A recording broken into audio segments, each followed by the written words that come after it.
Today, I caught up with Mark Buckley, former CEO of Perfect Moment, and he told us what it's like to go through a US IPO.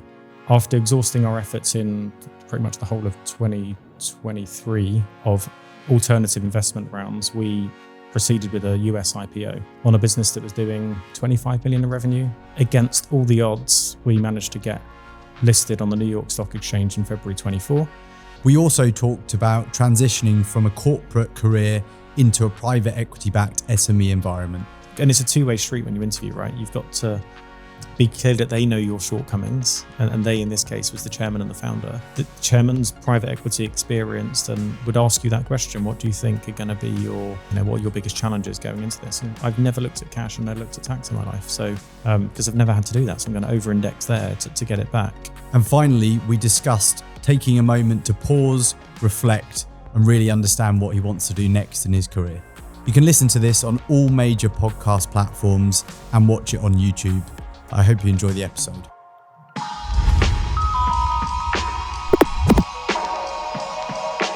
Mark, good morning. Good morning, Neil.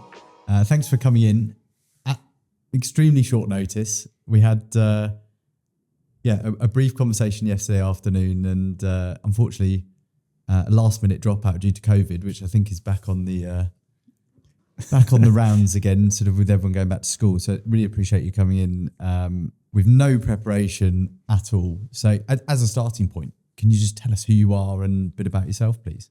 Yeah, well, thanks for having me. Born ready, should we say? Yes. So it's nice to, we caught up last week, so it was very, very serendipitous. Yeah, about me, I'm born and bred in London, so I'm quite rare when you work in London, especially with the amazing international set you get here. You don't meet many of us, but there's a few of us around. I didn't grow up wanting to be, I didn't really know what I wanted to be. I never had this massive grand plan. Yeah, I seem to have made it pretty far into my career towards the top of the ladder. But I knew, I think it was actually at school when they make you fill in, AI would laugh at this now, right? They make you fill in a career survey back in the 90s around what you should be. And out of it popped arable farmer or certified chartered accountant or something. And I didn't know I know what a farmer melts, having never stepped foot on one. So I kind of researched that a bit more and was like, I'm going to be an accountant. And I like numbers. I liked, understanding figures and how things worked in a kind of mechanical way. And then, persevered that way and started working in retail during my A-levels. Company you may have heard of, Marks Spencer. So I started literally selling suits on the sales floor in Marble Arch and did that alongside A-levels. Preferred working to studying, to be honest. So bypassed university, started studying ACCA, and then eventually moved into the wonderful offices in Baker Street. And that was the start of my kind of corporate career, which I stuck with at M&S for probably, I think it's 11 years, through various different roles, lost count of the number of CEOs, CFOs, amazing managers, some not so good managers, and kind of just grew through the business. Had a spell in South Africa in Cape Town, and I was late 20s at that point. It's a sliding doors moment. Could have had, I think, an amazingly different life there, but wanted to come home at the end of an assignment. I worked for a company called Woolworths South Africa in Cape Town, which is kind of a sister company of M&S. So still a listed company, food, clothing, home, financial services, working with some brilliant people, worked hard, played hard, met my now wife there. So she's back in the UK. And when I came back to M&S, I worked again with some great people, worked in foods, worked in international, but was getting a bit disillusioned of where the company was going. And then I went to Burberry. And Burberry, clearly still British, proud to be British, not many people are. And the international side of Burberry was on a different level to how M&S was. It was truly international, truly global, and was under the helm of Angela Arendt at the time, which was just a force to be reckoned with. And the optimism in that company, it was a British luxury brand, which there weren't many of them, and it introduced the word digital to luxury, which no one had done before, and it was laughed at. Yet we grew that business amazingly. I was still fairly kind of middle management at that point and progressed my way through. And I had a whale of a time. I mean, it was hard work. I think I did 5 years there and worked my way into a fairly senior corporate role very far from the sales floor and the customer. And I was a bit disheartened with that in the end. Great team, working with IR, working with the CFO, but I was like, what do I do? I can't just do spreadsheets and PowerPoints all day long. A new CEO was coming in, so insert one of the big four consulting firms coming in to work alongside us. I was like, I don't think I'm ready for this. And a brilliant old manager of mine, still a great mentor and friend today, remembered a conversation him and I had. I don't remember having it, but he remembered it, that one day I wanted to be in an SME and I wanted to work within private equity, which are words I didn't even know probably a decade before. Didn't know what a small, medium enterprise was, didn't know what private equity was. But I liked the idea of being more hands-on, a bigger fish in a smaller pond. And he was going into a company called Rafa, which I had heard of through Cape Town. I loved cycling. And in London, I hated cycling. And they had developed this, this amazing product, but probably more importantly, a brilliant community. And I'd never worked with a founder, and he was going in as a CFO and he needed a number two. So I interviewed with his, the former CFO, got the gig and never looked back. So that was my first time in a smaller enterprise, much more hands-on and doing things I'd never had to do before. I'd never looked at tax, never looked at treasury, but we had a table probably slightly bigger than this one where all the decision makers were around it. Little bureaucracy, purpose-driven, mission-led, the founder in the business, who was passionate about the mission, which was to make cycling the most popular sport in the world. I can still remember it. Can't remember M&S's, can't remember Burberry's. And that was a phenomenal 6 years. I got to enjoy, maybe the wrong choice of word, a transaction or two in there, some tough banking relationships where we had to refinance the business, but had fun along the way, understanding the mission, the customer, phenomenal teams, seeing them grow and develop. By the time I left Rafa, including a COVID pandemic response, I had pretty much looked after every team with the exception of the creative team, so marketing and design effectively. I looked after tech, I looked after customer service, operations, and I picked up the role of chief people officer when I was there. So C3PO, as I used to call myself, so people, planet and profit, and then parcels got added on. A lot of things in my life had kind of stitched together from my experience. So lots of corporate development at personal development at M&S and at Burberry. And I was able to bring that back into my teams in a more structured way. And then into the kind of executive teams at Rafa, which was about 500 people in the total organization, like the top 30, I was able to put programs together for. So when I left Rafa, I was like, what next? So this was 3 years ago, what next? And I'd actually said I'd had it with consumer. I'd been in consumer pretty much my whole life. I was pigeonholed. I was this kind of CFO plus. What do I do next? I'd had a good coach at Rafa in my last couple of years. So she drew a lot of my inner motivations out. And I was like, maybe I'll just try something new. And I looked at SaaS companies and tech companies who loved my experience, but when push comes to shove, they go with what they know. They go with someone in that sector. We probably spoke at that time. But I did say I would answer the phone to every recruiter that calls and at least have the first conversation. So when a luxury / premium sports apparel brand phones you, go, oh, I said I wasn't going to do this, but I'll answer the phone. And a company called Perfect Moment that I hadn't heard of were approaching me, or a headhunter was approaching me to go in as the CFO. It was the smallest business I'd ever looked at to date because it was like 30 employees and I think it was about 15 to 16 million revenue, but had a very unique product in a congested marketplace, but you could see their point of difference. Loss-making, had a change in team, and they wanted me to go in as a CFO with a CEO alongside me. It looked like the chapter at Rafa I'd missed, like the earlier stages, shall we say. So I was like, actually, maybe I do this. At least I'll know how the business works and understand how it's going to drive. On the day I was joining, or about a week before I joined, the incoming CEO pulled out. So there was a bit of an opportunistic moment for me to do both roles for a period, which ended up being the whole time. And I was there for close to 3 years. And that business, it needed a transformation. And again, through the experience I'd gained through my entire career, but especially at Rafa, I was able to see how we pull a strategy together, a team together, have the right resources to deliver it, really understand the unit economics of the business, know where to say no versus where to say yes. one of the biggest Achilles heels that I had there versus some others was it didn't have the funding. So a huge amount of my time was working with the chairman to go out and fundraise. So whether that was through private equity or high net worths, but in the kind of, what should we say, the filing cabinet at the very bottom drawer, there was a US listing opportunity because we had some debt on the balance sheet that we could convert.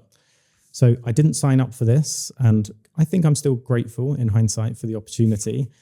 After exhausting our efforts in pretty much the whole of 2023 of alternative investment rounds, we proceeded with a US IPO on a business that was doing 25 million in revenue with 10 odd million of debt stacked against it, cumulative losses, a team of 30, now with a plan, now with a way of getting actually to profit and to grow the business.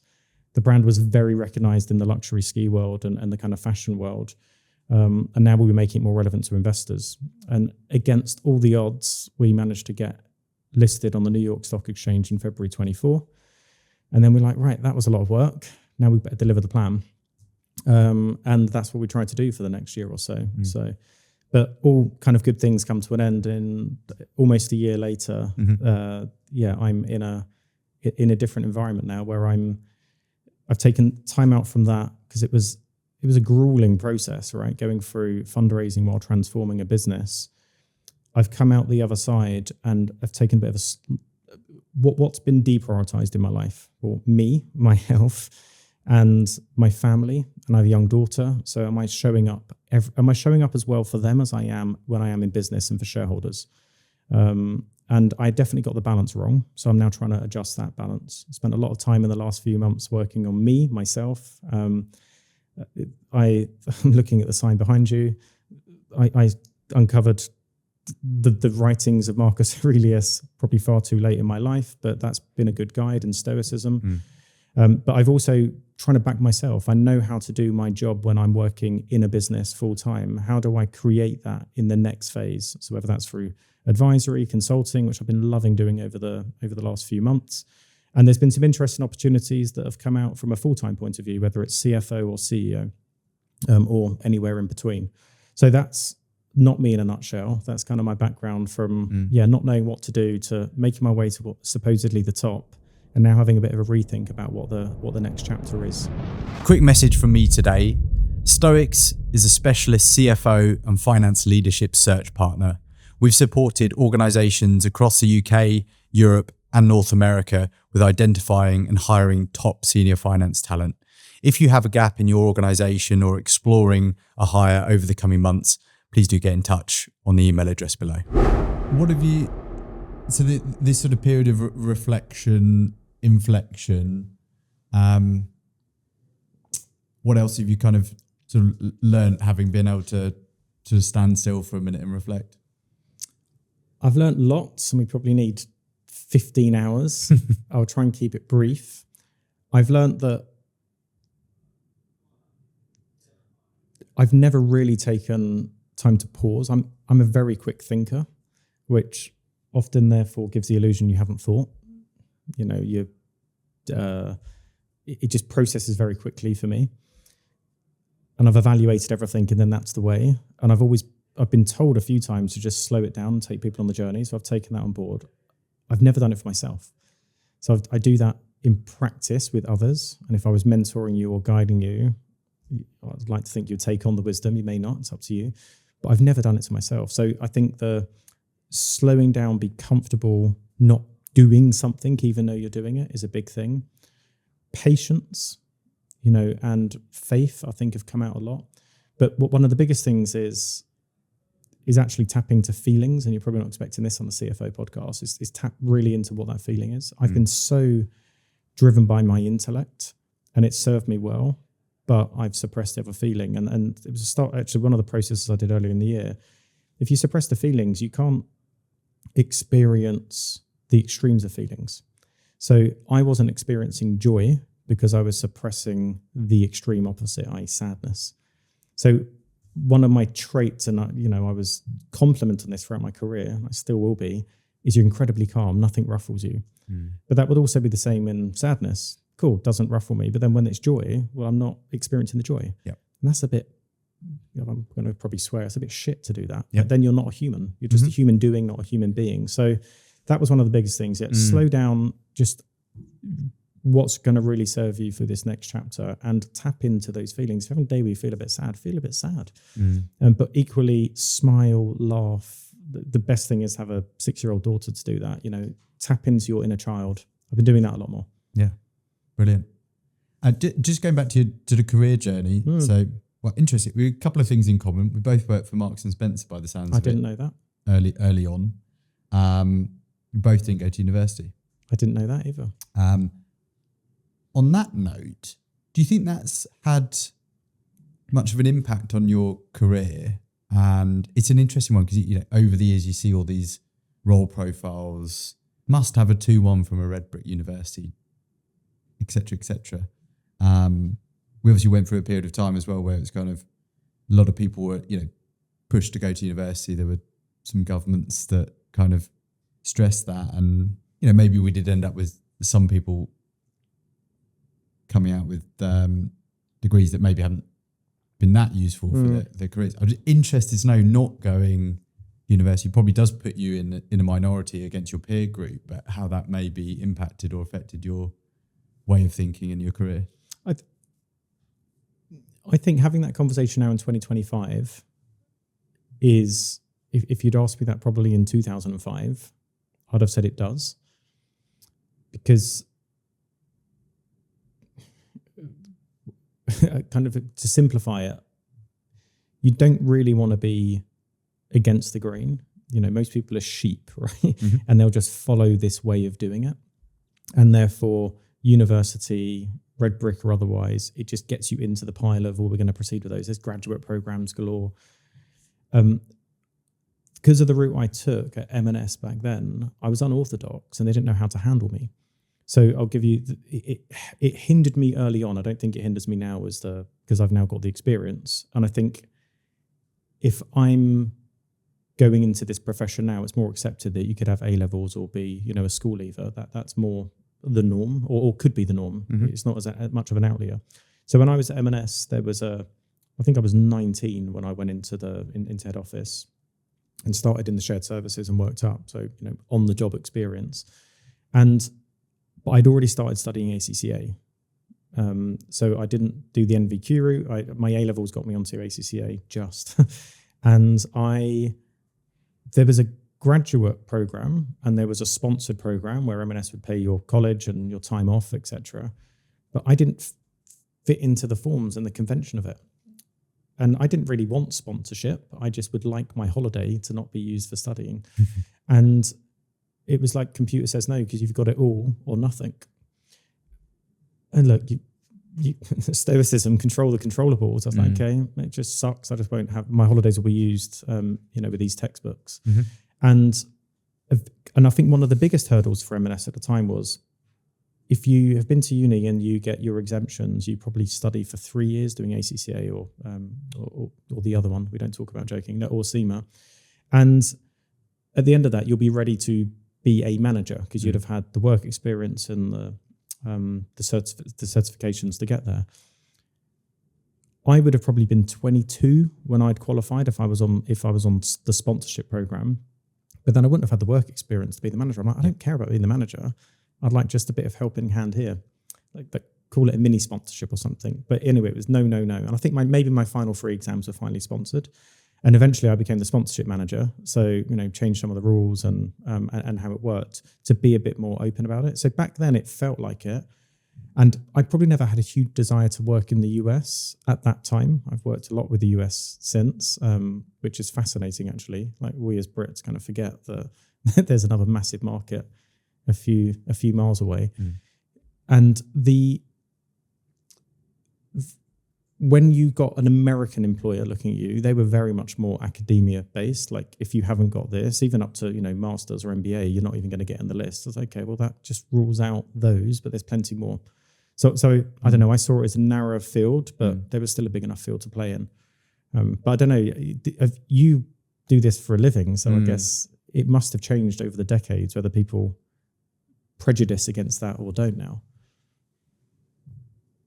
I think it's some people now are more open-minded that one doesn't have to have gone through a top university route.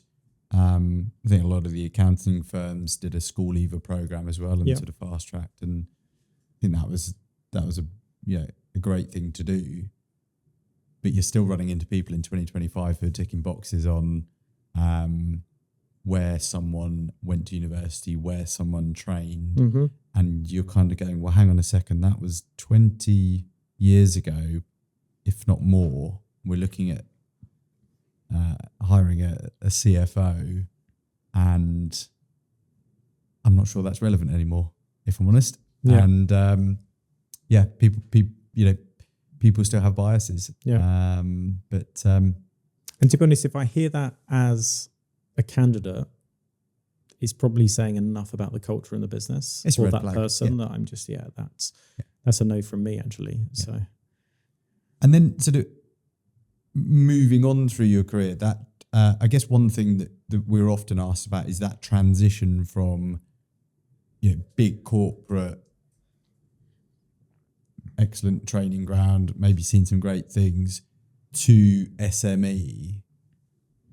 Especially in recent years, I think a lot of people have wanted to make that transition. They wanted post-COVID something more purposeful. They didn't necessarily want to be the number in the big machine and make that transition, which is not easy, because a lot of small companies again will say, well, you're not going to be hands-on enough, or you don't have the small company experience. What did you learn about that transition that you think would be useful for people listening that might want to embark on that? Yeah, I think it's really hard, isn't it? Because you get into that horrible position of someone just has to take the leap of faith in you, because if you had the experience, you'd probably be doing it, or you don't like it, so you don't want to do it. I went in eyes wide open to the things I knew I'd be able to do, assuming the job profile's written pretty well and everyone you've met has been honest. The things I knew I'd be pretty good at. So let's say the insights into the business partnering, etc. I had done some statutory accounts, but for subsidiaries of bigger corps with a very experienced team behind us. So I knew that was going to be probably an area of development. And there's some areas I'd never looked after: tax, treasury, etc. And I backed myself in terms of how to show up and roll up sleeves and grit and stamina and all that. So I wasn't worried about that. And I remember and it's a two-way street when you interview, right? You've got to be clear that they know your shortcomings, and they, in this case, was the chairman and the founder. And the chairman's private equity experienced and would ask you that question: what do you think are going to be your they probably wouldn't use the word shortcomings, but what are your biggest challenges going into this? And I've never looked at cash and never looked at tax in my life, so that's going to be where I spend my time understanding the treasury function, the bit of treasury you need to do, and the cash flow, because I've never had to do that, so I'm going to over-index there to get it back. And so my learnings were going in with an expectation of where I might need to really go almost back to school and learn on. But then also using the 90 days philosophy of, go in and don't make changes straight away, right? You're there, hopefully, with a long tenure on the back of it. So do the right thing at the right times. And then some of the other things I wasn't aware that I had in me as much, as you go in, and it takes a team to do all those things. So to really understand the team and who's got it, who hasn't, where have you got to invest more time, or where actually have you got to make some changes to get people off the bus. And you probably don't appreciate that much in a corporate environment, because you have a big HR team and everything's quite structured, personal development plans, objectives, reviews. None of that existed. So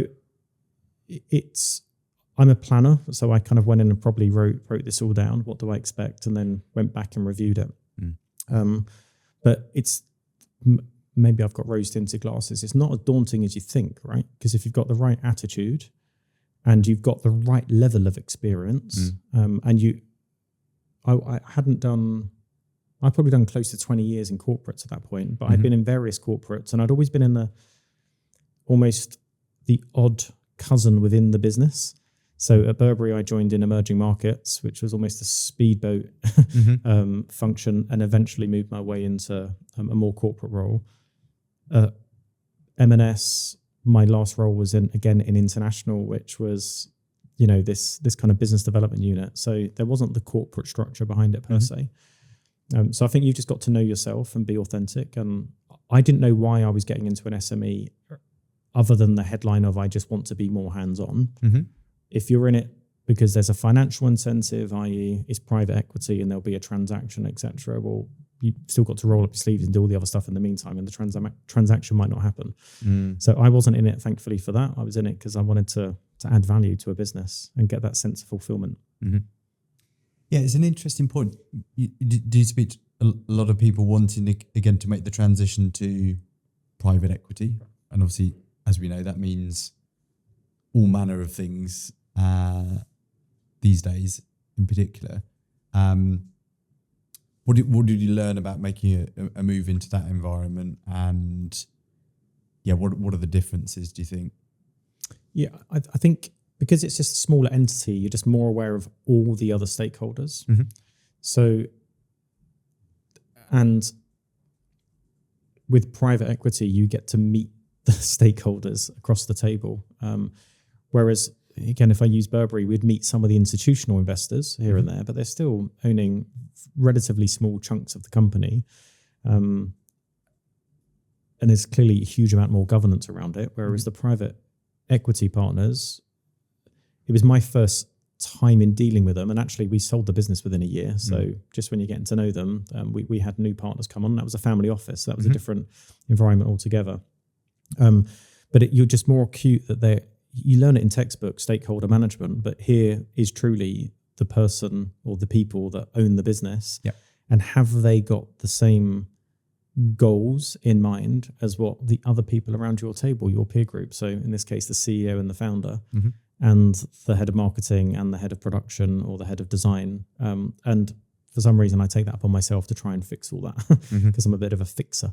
So that was different. It was just so much more closer and realistic in terms of that stakeholder management. But moving, you're probably going to ask me this question next, and if you don't, I'm going to segue onto it. That's probably no different to then doing an IPO for a micro cap company. Because now I'm meeting the bankers that are going to take us out, and I won't know all the shareholders' name on the first hand, but I'm the one that's doing the initial public offering. So I've always got to pretend like I know all the investors and take them on that journey. And the investor management thereafter, you're talking to a screen effectively, but you've almost got to visualize like they're a private equity holder because you're just trying to align on goals and here's the resources we need to get to this point. And here's our plan of how to get there, call it a strategy. So that really helped me on that journey from corporate of who are stakeholders, who are shareholders other than customers and teams, to actually there's someone that owns this business and they're a really important stakeholder to this. And when I actually know them by name and, can sit down around a table with them, that helps to bring it to life. Did you, not many people who listen to this will probably end up doing an IPO. And they do seem increasingly rare at the moment, particularly in this. They're back in fashion right now, though.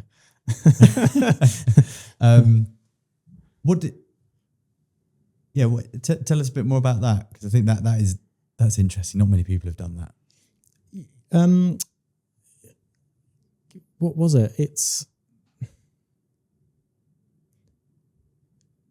was a bit of a blur. It was hard work, and let's not underestimate it. And it was a US listed IPO, so I can't talk on behalf of how it compares to a UK one. And there's competition, right? So, and more happening on that side of the pond than this side. That like with any transaction, you get a lot of guidance and help.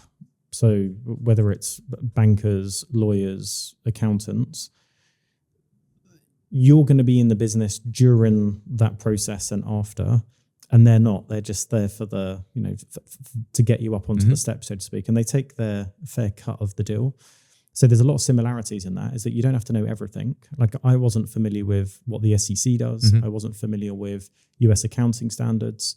So I had to bring on a US CFO off the back of that. So I'm used to recruiting and I now know how to ask questions about US standards, but then use the audit partner for that as well in the US. So there was a huge amount of preparation to make sure we were match fit to be IPO. So that happens behind the scenes. And to an extent, there's similarities there, whether you're listing or not. because it's a regulated exchange with different laws, we had a huge amount of yards to go. There's different audit standards, as an example. So we had to do 2 years worth of different audit standards. And then there's lots of similarities, the roadshows, etc. Pitching and making sure you're generating the right level of interest. And then because it was in the US and I was based in the UK, we did a physical roadshow. So being away from family for like pretty much like 40 odd days in entirety, going from state to state, city to city, doing lots of in-person meetings while still running a ship back in the UK. And it's a ski brand. So it's over the peak selling season, getting ready to do your purchase orders for the next. There were times when I'd go into my hotel room at night and literally just collapse on the bed and just go, I think my brain might explode, like without exaggerating and being dramatic. But it's like, I don't think you can take any much more. And then the day you think that the process is very antiquated because you could be getting all this interest, and to an extent this happens in private equity deals, but not probably as brutal as this. You only know whether you've got your order book value on the day that you've set. So let's say you're going live on the 1st of Feb and you're trying to raise 100 million. I'm exaggerating for effect. It was much smaller than that, but 100 million. Yep. You only know when you walk into the banker's office or on a Zoom call before the market closes usually, so 3 p.m. Eastern, whether you've hit that number or not.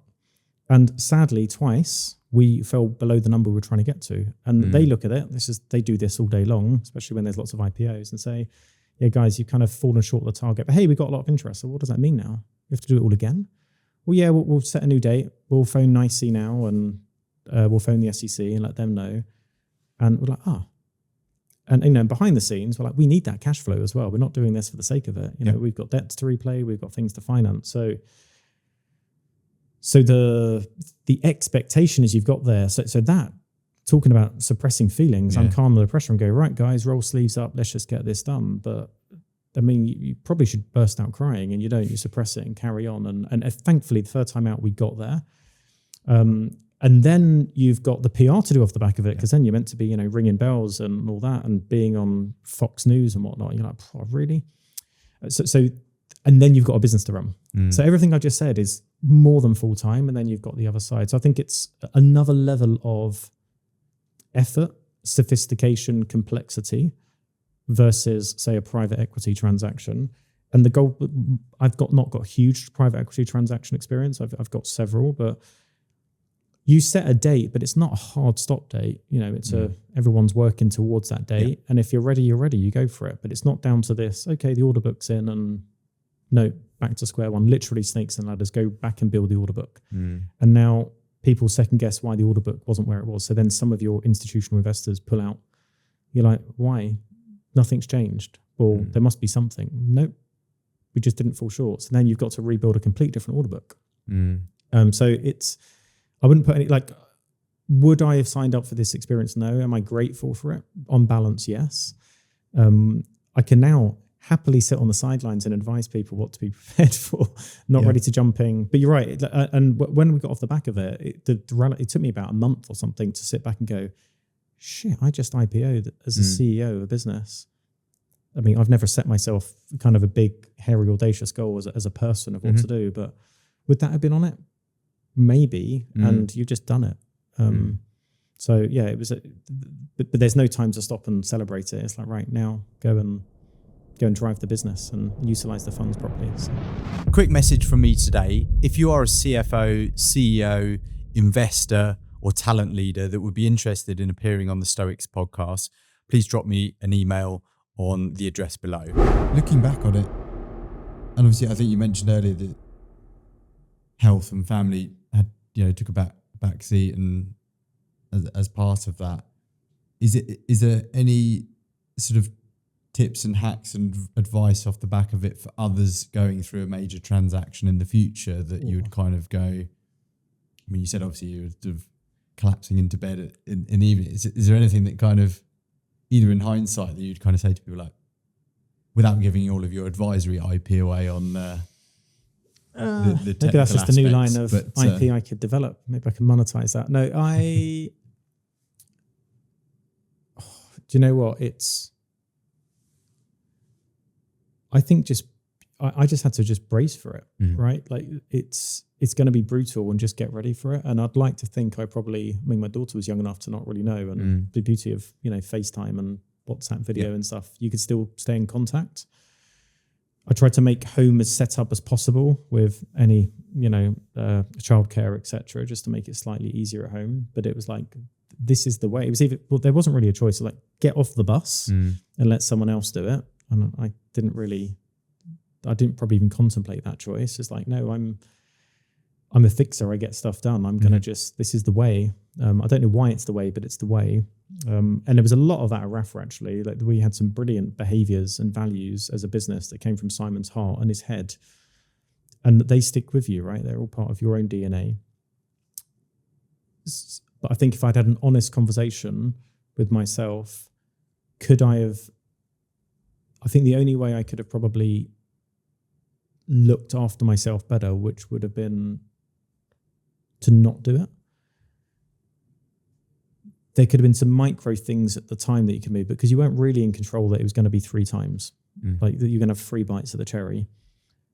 So whilst I could have meditated an extra 5 minutes in the morning or something like that, I don't know if it would have absolutely helped, because I've not done it. The second time round on something, you're always slightly better and more efficient. So I think it's just be honest with yourself. Are you set up in a way that can do this? But I was upping my vitamins and I was making sure I was getting more sleep and trying to hydrate more. I was doing stuff like that. But equally, you go out with the bankers at the end of the day and have a few martinis. So it's easier said than done. But I have that resilience and that stamina to keep going. And at times when I was ready for a journalist call, doing emails, getting ready to update the presentation, there were times I'm going, well, you are not multitasking here. You're doing lots of things badly. So just drop one.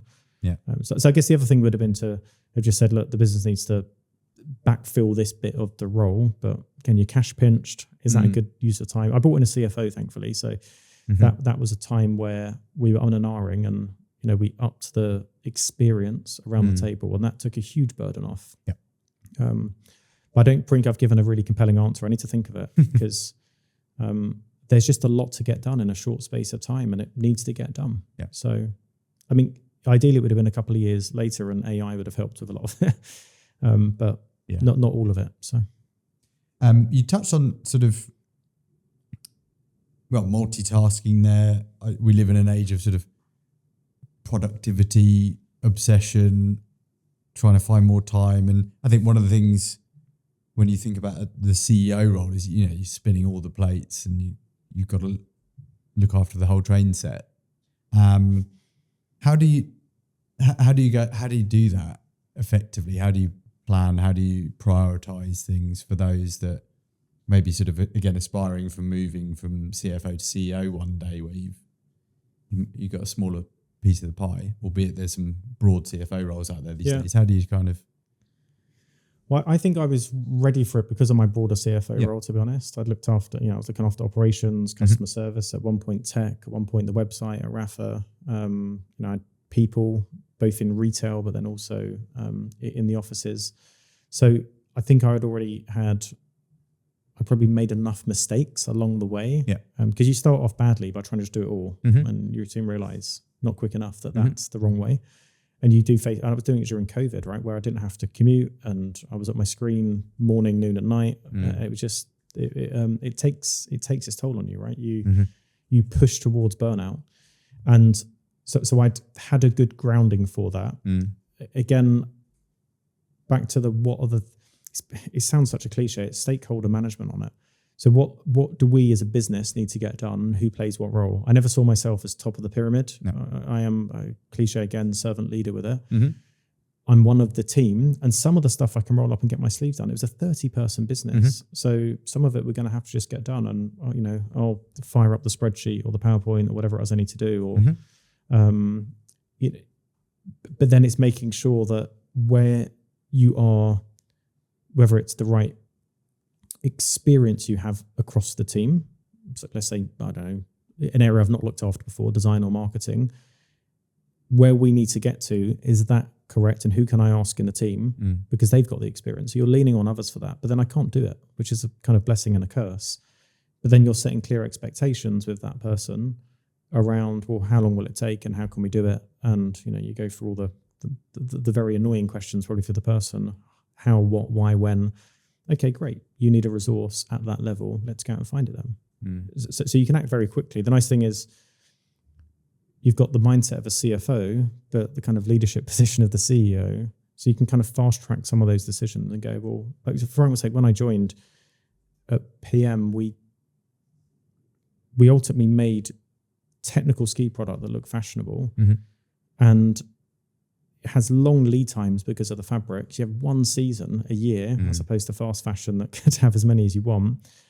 And we had a wholesale business and a direct-to-consumer business. So the wholesale calendar dictates a lot of things, but we didn't have one person that just looked at that, just one big jigsaw puzzle or train set, as you'll say.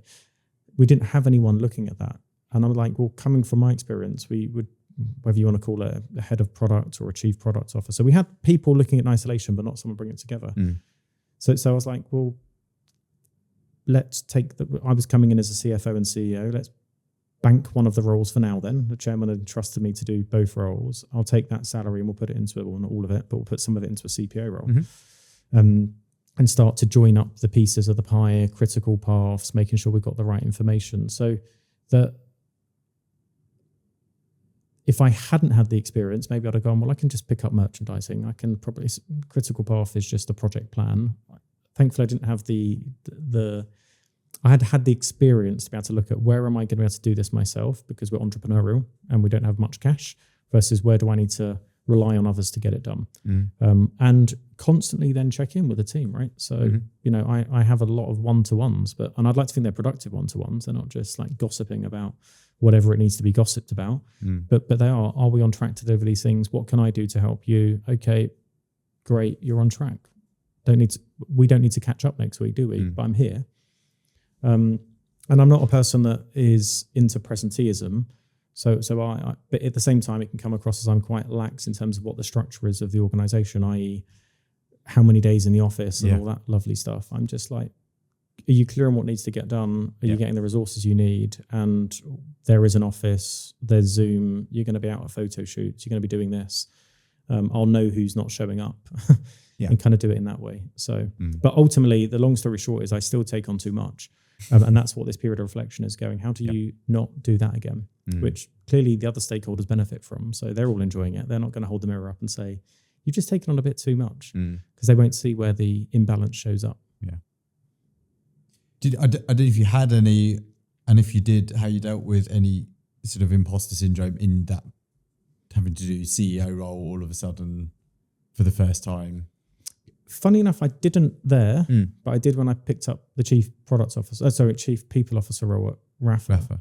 And I don't know whether that was just the circumstance as well, because we're about to head into lockdowns and things. And at time I felt I was paranoid that the whole business was watching me because I was the numbers person, the people person. It was only once we kind of debriefed in a exec meeting about 5 months later or something, or whenever we could meet in person, they were like, oh no, it wasn't paranoia. We were all looking at you. So, but that's where I put my hand up to Simon and said, the CEO, and said, look, I can see why we're doing this. And I'm the CPO. I get it. I get why I'm the chief people officer in addition to the other responsibilities, but I'm having a bit of a wobble. I don't think I'd have used the word imposter syndrome, but having listened to Stephen Bartlett enough times, I'd now have it in my vocabulary. And I was like, and he was like, well, let's get you a coach. And we had a coach for the executive team, but then I had a one-to-one coach, and that helped me a lot. And she gave me some simple things to do, like go and speak to some other people directors or CPOs. And I used my network and went out to a few, and then they hold the mirror up and go, actually, some of the things you're doing in there is so progressive. Can we take that? And I'm like, mate. And I had a really good head of people at the time. He's now people director, and he's gone on to some other things. And so I had someone technically that was good, just wasn't there from a leadership point of view, shall we say, and didn't see the bigger picture. And then I backed him and he backed me, and it worked, and the coach kind of slotted in. So by the time I got to Rafa, perfect moment, the time I'd have been in denial about something would have been something that I felt I'd already overcome, because did the business have a strategy when I went in? I'd say no, it didn't. It had a vision. So put the strategy in place. Did it understand its unit economics? No, it didn't. So let's understand those and a path towards profitability. And then it needs a really strong culture to deliver those things. I'm really oversimplifying it, but and then let's build that. And that's talent, and culture is very nebulous, right? But it's how people show up and how they interact with each other. The thing I could have had imposter syndrome about would have been, I'm not like the most experienced CFO about fundraising. I don't have a black book of all these people that can just come in and fundraise.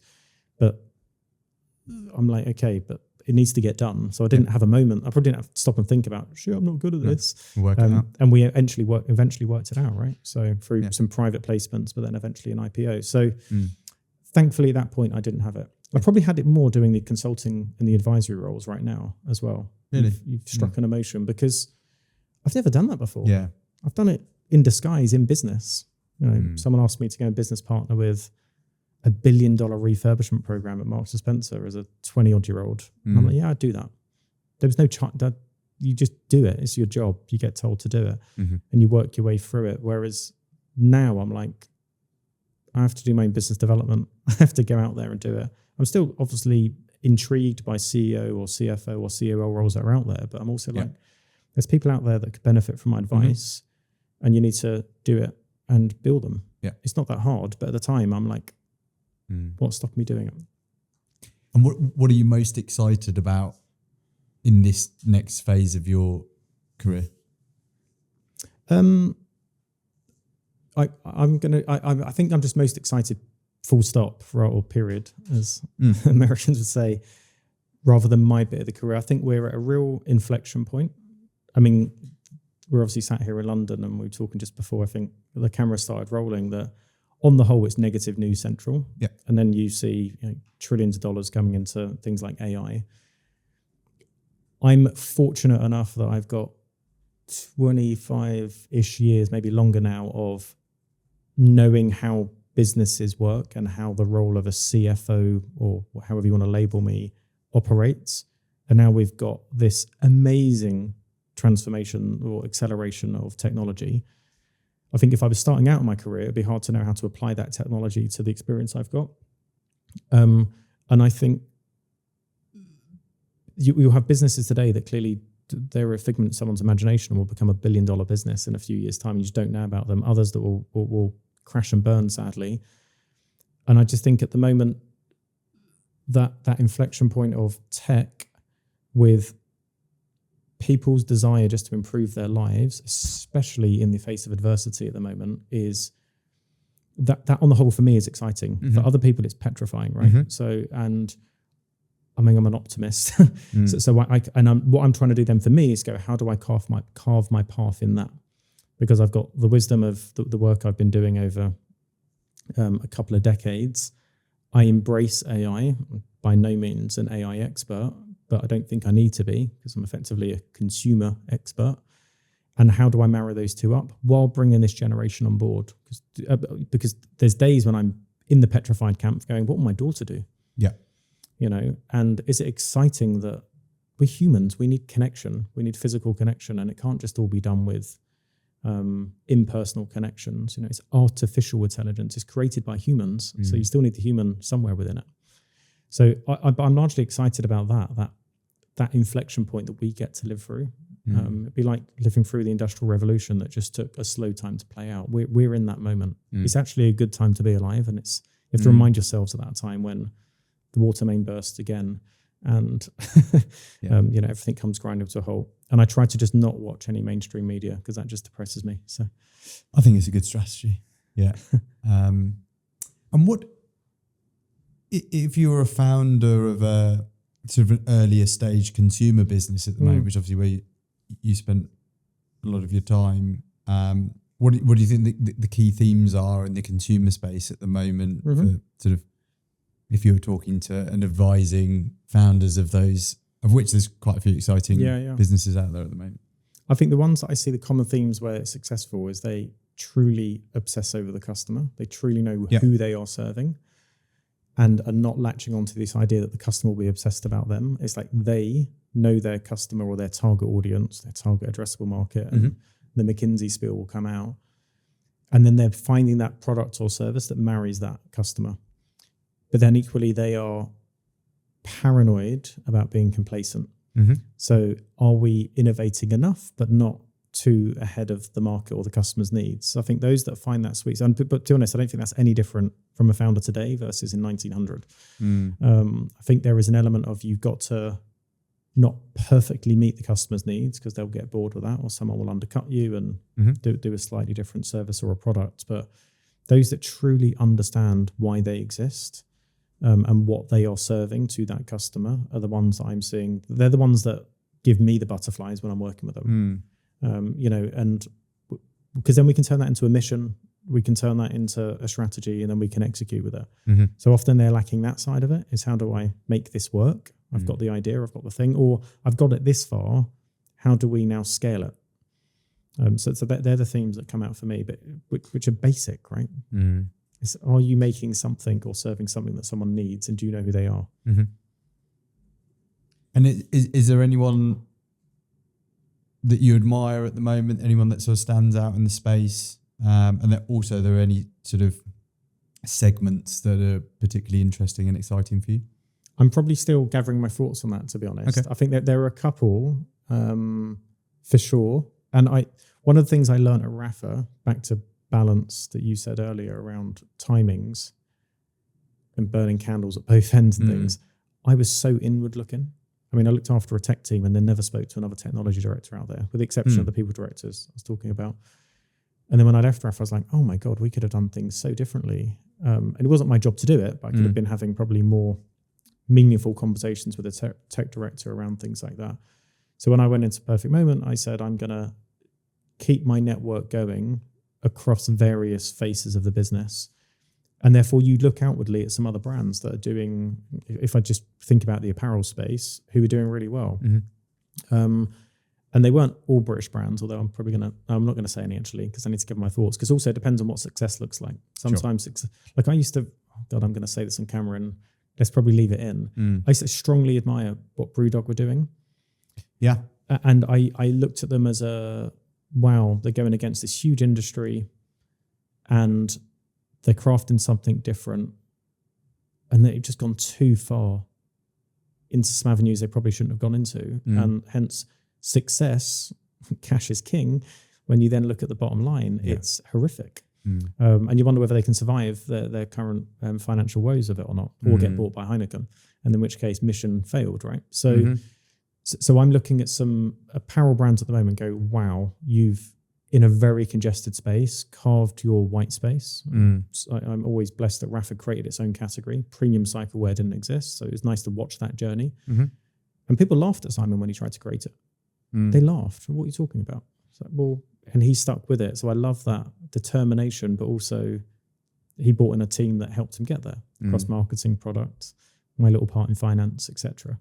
So I'm watching some in that space to go, but they truly, when you then get to meet a founder or if they've entrusted a general manager in the business and you talk to them and they truly get the vision of that brand, that DNA, that product, that customer, you will back that they're going to succeed. It's when they dilute it or slightly go off on a tangent. So if I use Brewdogs again, should they have had a hotel yet? Probably not. Stick to making great beer. Like it's that kind of. There's a time when you potentially diversify, but sometimes it's too soon. Yeah. Is there anything else that we haven't touched on or important to you that we haven't? I feel like I've spoken for absolutely ages. I don't know, Neil, have I? It's not been that long. Is it not? Anything else? I mean, there's loads that's important to me. I think that the biggest thing, look, if you introduce me to someone, let's go 10 years ago, Mark's an accountant, he's a CFO or an FD at the time. I guess the initial stereotype that comes up or the archetype that comes up is you're a very pragmatic, analytical, and you end up labeling yourself with that, despite all the amazing training that I've had through M&S and Burberry and lots of work on you and your mission, your purpose and all that stuff. You still can't help but, as much as I have a deep understanding of me, my persona and my strengths, it almost negates the creative side. And then through taking on CEO role, you give them a tiny bit more permission to do the creative side. And some of the coaches along the way would tap into that or push against that stereotype. So in the last few months, I've tapped way more into the creative side of things, which completely feeds the pragmatic side, right? So, and it's where you get into the flow state as well. And the you help then these founders, you help in your advisory position to come up with the creative solutions, which I was always doing. I just didn't give myself permission to do it. So I think that's, I don't know if we would have discussed that today, but that's something that's put constantly on my mind. It's back to this, my intellect has always taken over. And this year I'm going, no, do you know what? Just you're there, you're going to be used, but let's use some of the other parts of your body and your mind to get the desired outcome. Just give it a go and see what happens. And it's actually quite fast. And then you power that with AI and you've got some alchemy that's super exciting at the moment. Like I say, in a world that's pretty dark and bleak, that is so exciting. On the AI question, I guess, every conversation we have at the moment, doesn't matter who it is, it pops up. How are you using it at the moment? What's interesting to you about sort of what we can do with AI today? Well, this isn't me. I'm in bed. No, I'm using it as a tool, like any tool, right? Yeah. I don't still have a paper ledger. I've been using Excel for quite a few years and the various ERPs. I think I've been disappointed with technology more than I've been excited about technology over my life, especially when someone comes in and promises you the world on an FP&A tool. You're like, no, it still doesn't do this and doesn't do this. I've embraced it way more than I have any other technology. And the rate of change of it is unbelievable. And especially now I'm working a lot more by myself and alone more. Yeah. So I almost have an assistant with me. I won't label the brand because, but and to see how that's involved in all walks of life. I helped it to plan a holiday this year. Yeah. So I'm using a real mic, and I'm starting to speak to some AI experts or key opinion leaders as well, just through various networking and seeing how they're using it in their life. And it's just like, wow, this is here to help productivity, but it's not here to take over, in my view. And I could be naive on that. So I'm just using it to, enhance efficiency. If I can do something in 20 minutes, it would normally take me like 2 days. I'm going to use it. But then I've seen some bad experiences of it, but I'm just going to come back to it. So I tried to do some modeling through it. I was like, right, I want to do this. I want to do this, using whether it was Copilot or something else. And it said it could do it. And then I looked at it, I was like, you cannot do it. But thankfully I know how to ask the question because I've got the experience. So I'm pumped by it and excited by it. People go, I'm going to ask it the same prompts in 3 months' time, and it may have got there. Or go and get some of these billions that have just been plowed into AI and say, I can probably help define what it's trying to do. Because there's a need out there for that. Yeah, I'm fascinated to see how that statement ages as well. Because I think most CFOs that I'm speaking to are still kind of distrusting of it. They're kind of like, well, I can't, I'm not putting my name on whatever comes out of that. That's getting checked to an inch of its life. Yeah. As we know, it still makes quite a few errors, but it'd be fascinating to see in a couple of years' time, as you say, if it's 99.9% accurate. 100%. And it's good to do, like I've been, in a few interview processes and just help me scrape the data on the results. So tell me about this, do this, and it'll tell you its limitations. And it's just taken the non-brain power work, of the tedious work of the data scraping in one place. I go and it obviously lists its sources, so I can go and fact check the sources and it's not hallucinating. And then go, right, that stopped me procrastinating on that first bit because I didn't want to do that bit. That was the bit that I didn't need to do as a human, and my artificial human's been able to do it. Great. And now I can add value. And then because I have a bit more time, I'm then correcting its errors for him, saying, I would have done it this way or this way. So I end up having this weird conversation on my computer. But and actually, like planning one of our holidays recently, I introduced my wife to it because she's self-employed, and I was like, you can do things probably a bit more efficiently on certain things. And I said, look, we're planning a trip. I've never even done this before. Let's just do it live. So we went in and said, we want to do these things and all this. And like the first pass was definitely not the finished article, but it introduced us to towns or places we want to go. We gave some very clear criteria. I'd probably say 70% of the hotels it recommended we ended up booking.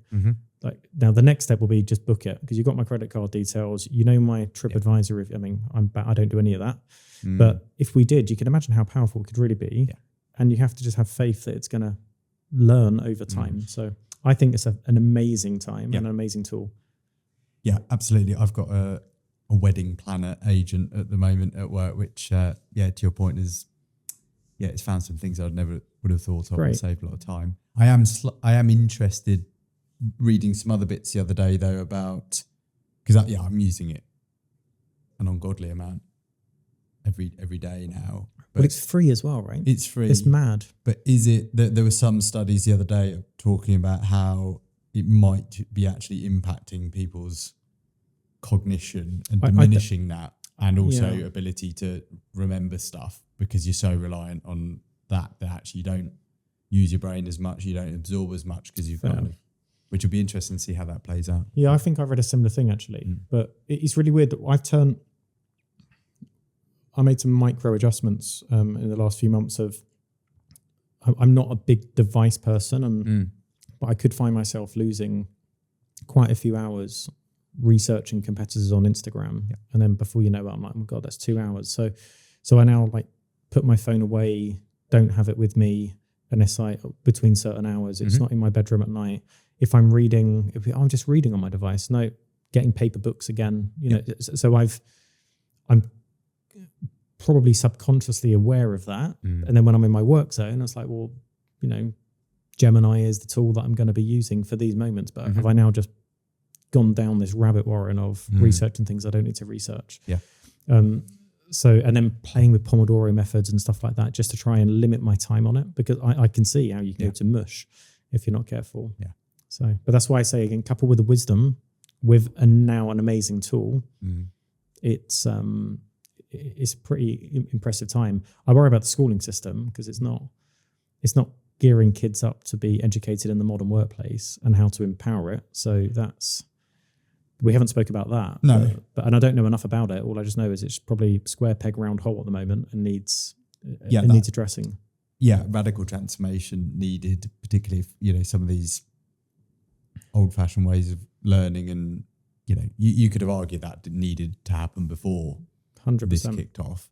But you do think it's got to, you got to start moving young people and children to how do you use this, and actually it's leadership, problem solving, creativity, you know, some financial skills that we were never taught at school. These basic things should be, let's do that. And, you know, maybe we don't need to do some of the old fashioned stuff anymore. Yeah, and empathy and humanity, and you know, don't forget all those great things, especially when they're kids together in a school. They're currently not at home on screens. Yeah. So, and what are you going to do with all that free time you've got now? Exactly. Be human. Yeah. Super. Well, that's a nice way to finish, Mark. Thank you. Appreciate you so you much, coming in Neil. again at short notice. Pleasure. Thank you. Cheers.